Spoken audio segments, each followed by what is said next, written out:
இன்றைய நாள் ஒரு மிகவும் முக்கியத்துவம் வாய்ந்த நாளாக காணப்படுகின்றது. எமது அரசாங்கத்தினுடைய 2வது வரவு செலவு திட்ட விவாதத்தின் போது உரையாற்றுவதை ஏற்று பெருமைப்படுகின்றேன். இந்த வகையிலே காலஞ்சென்ற கௌரவ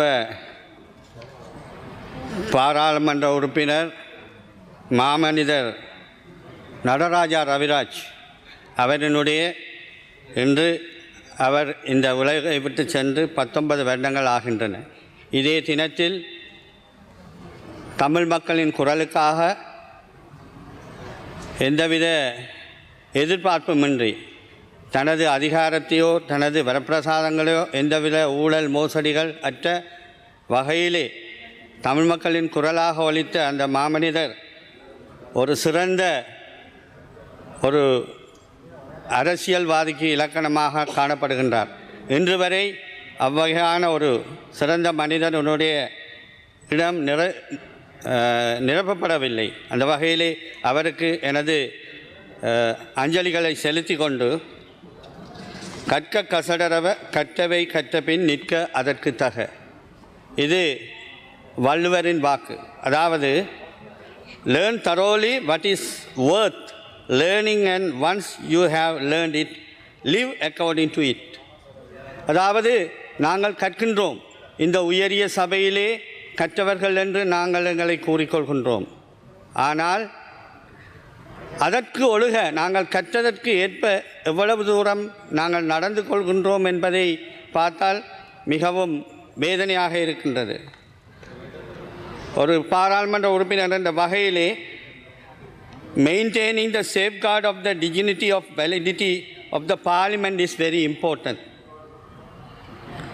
as it is a supreme body of our country. But I have observed there are few parliamentarians continuously damage this. People elected and sent to this supreme body to act as a model of a disciplined person. But here I have noticed there are some few parliamentarians behave very badly. They speak very badly, especially privilege of the parliament. Some parliamentarians, they break their privilege through their words. This is continuously happening here. So as a parliamentarian, I kindly, humbly request you all to safeguard this parliament dignity and validity. அதாவது இந்த உயரிய சபையிலே நாங்கள் மக்களால் தெரிவு செய்யப்பட்டு பாராளுமன்ற உறுப்பினர்களாக இங்கே இந்த உயரிய சபையிலே வருகை தந்திருக்கின்றோம். இந்த சபையிலே எவ்வாறு நடந்து கொள்ள வேண்டும் அல்லது எவ்வாறு நாங்கள் வார்த்தை பிரயோகங்களை செய்ய வேண்டும் என்பதற்குரிய ஒரு வரைமுறைகள் இருக்கின்றன. ஒரு மனிதனுடைய பலவீனங்களையோ ஒரு மனிதனுடைய இயலாமையோ சுட்டிக்காட்டி ஒரு ஏளனம் செய்து பேசுவது என்பது அந்த பேசுகின்ற மனிதன் மிகவும் ஒரு பலவீனமானவன் அல்லது மிகவும் ஒரு கீழ்மட்டத்திலானவன் என்ற வகையில் தான் கொள்ளப்படுவார்கள்.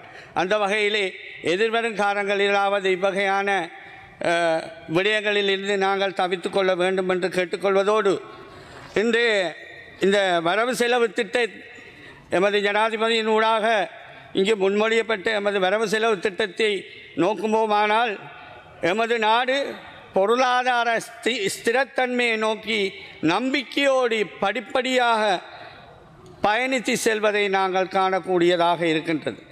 கடந்த கால நிதிநிலைமை அறிக்கைகளை நாங்கள் உற்று நோக்கும் பொழுது, கடந்த காலத்திலே நாங்கள் இந்த நாட்டினை பொறுப்பெடுக்கும் பொழுது ஒரு விலங்கினுடைய வால்பகுதி எவ்வாறு கீழ்நோக்கி வளர்ந்து செல்கின்றதோ அந்த வகையிலே மறை 7% காணப்பட்ட அந்த பொருளாதார வளர்ச்சியானது உறுப்பினர் அவர்களே, உங்களுக்கு இன்னும் 2 நிமிடங்கள் இருக்கின்றன. தற்பொழுது மிகவும் விரைவாக வளர்ச்சி அடைந்து 4%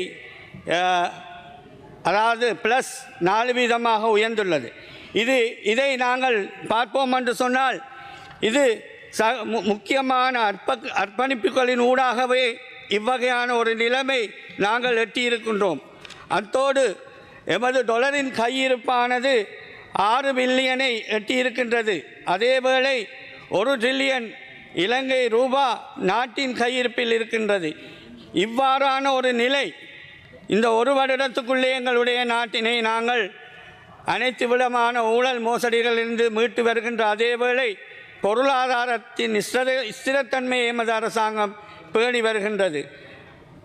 நாங்கள் கடந்த காலங்களிலே எதிர்க்கட்சியினர் கூறியிருந்தார்கள் 2028ஆம் ஆண்டு வரும்பொழுது இந்த நாடு கடன் சுமையை மீள முடியாத ஒரு மிகவும் மோசமான நிலைக்கு செல்லும் என்று.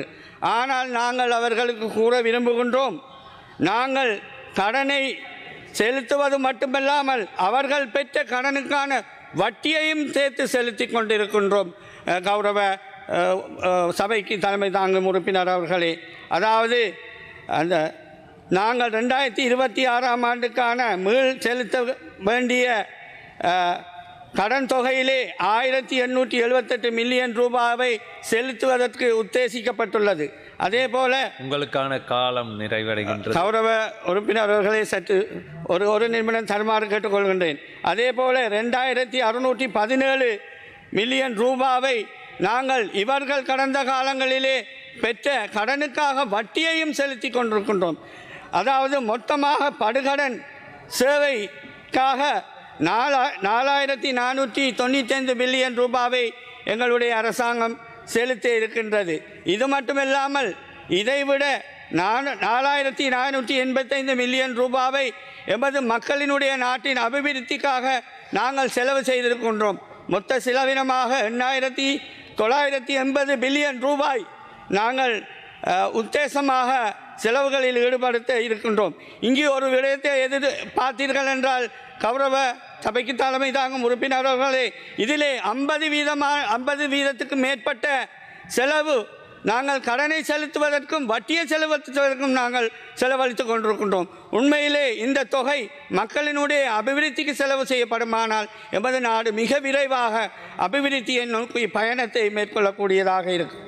நிச்சயமாக எங்களுடைய காலப்பகுதியிலே நாங்கள் இதை பூரணமாக நடைமுறைப்படுத்துவதற்கு எதிர்பார்த்திருக்கின்றோம்.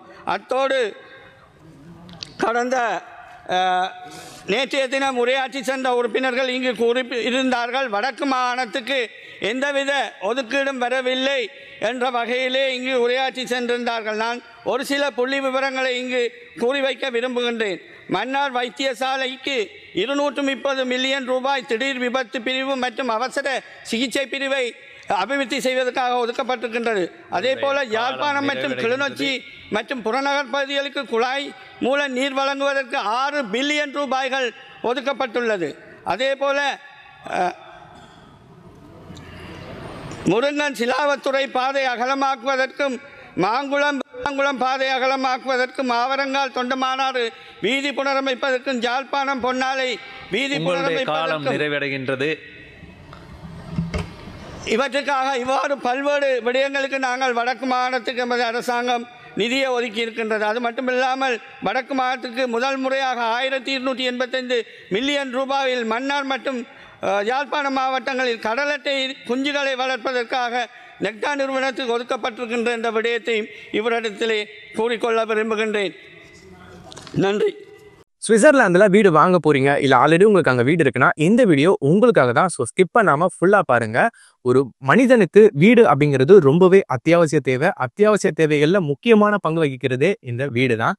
ஸோ அப்படி வீடு வாங்குறது விற்கிறது இது சம்பந்தமா உங்களுக்கு இருக்கிற நிறைய ப்ராப்ளத்துக்கு சொல்யூஷன் தர ஒரே இடம் தான் உங்கள் செல்வாசக். Your future our vision. இப்போ சுவிட்சர்லாந்துல வீட்டோட வட்டி விகிதத்துல வந்து நல்ல மாற்றம் வந்திருக்கு, நிறைய குறைஞ்சிருக்கு. ஸோ நீங்க ஏதாவது அக்ரிமெண்ட் போட்டு வச்சிருக்கீங்கன்னா இப்பவே அதை ரெனிவல் பண்ணி மாற்றி வச்சுக்கிட்டீங்கன்னா உங்களுக்கு நிறைய ப்ராஃபிட்ஸ் இருக்கும். ஸோ இது சம்பந்தமா உங்களுக்கு ஏதாவது அப்டேட்ஸ் வேணும், இந்த மாற்றத்துல உங்களுக்கு ஏதாவது டவுட் இருக்கு அப்படின்னா மறக்காம ஸ்கிரீன்ல தெரிய நம்பர் கால் பண்ணுங்க. சுவிட்சர்லாந்துல நீங்க வீடு வாங்கணும் இல்ல வீடு விற்கணும் அந்த மாதிரி ஏதாவது உங்களுக்கு தேவைகள் இருந்தா மறக்காம எங்களை காண்டாக்ட் பண்ணுங்க. உங்களோட எல்லா தேவைகளையும் உங்க ஃபேமிலியில ஒரு மெம்பரா இருந்து நாங்க பார்த்து பண்ணி கொடுப்போம். இது உங்கள் செல்வாசோக். இச்செய்திகளுக்கு பிரதான அனுசரணை செல்வாசோக் இமோபிலியன், சுவிஸ் நாட்டில் முன்னணி நிறுவனம். தொடர்புகளுக்கு 0795146428. வீடு வாங்க, வீடு கட்ட, வீடு திருத்த மற்றும் வீட்டுக்கடன். Your future, our vision. இது போன்ற மேலும் பல முக்கிய சுவாரஸ்யமான செய்திகளை அறிந்து கொள்ள லங்காஃபோ யூடியூப் சேனலை சப்ஸ்கிரைப் பண்ணுங்கள். எமது செய்திகள் உடனடியாக கிடைக்க பெல் பட்டனை அழுத்துங்கள். அத்தோடு எமது செய்திகளை மற்றவர்களும் பார்வையிட ஷேர் செய்யுங்கள். நன்றி.